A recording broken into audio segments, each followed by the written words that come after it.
বাতৰি কাকত আৰু ৰেডিঅ'ৰ ডিফাৰেন্স কি? ৰেডিঅ' আৰু বাতৰি কাকতৰ মাজৰ ডিফাৰেন্স না। পাৰিবা নে নোৱাৰা? কি ভাবি আছা? ছাৰ পানী অকণ খাই ল'ব পাৰিম নে ছাৰ? খোৱা প্ৰশ্নবোৰ টান কৰি গৈহে আছে বাইদেউ। ছাৰ মানে হেৰি প্ৰেক্টিকেলটো কম নে মানে থিয়ৰিটো ক'ব লাগিব ছাৰ? যি জানা তাকে কোৱা। ৰেডিঅ' আৰু বাতৰি কাকতৰ মাজৰ পাৰ্থক্যটো ছাৰ মানে মই যিটো দেখিছোঁ মোৰ ফালৰ পৰা কৈছোঁ আৰু মানে ডিফাৰেঞ্চটো এইটোৱে যে বাতৰি কাকতখনৰ ওপৰত আমি কেঁচা পিঠাগুড়ি ৰ'দত দি শুকাব পাৰোঁ, কিন্তু ৰেডিঅ'টোৰ ওপৰত নোৱাৰি।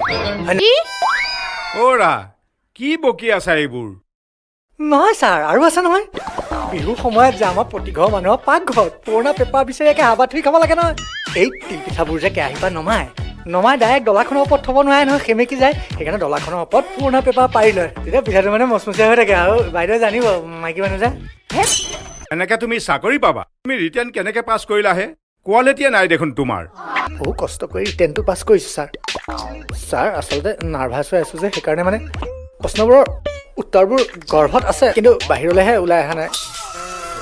ছাৰ এবাৰ জইন কৰি লোৱাৰ পিছত ছাৰ মই প্ৰমিছ কৰিছোঁ পূৰা ডেডিকেশ্যন দি কাম কৰিম ছাৰ।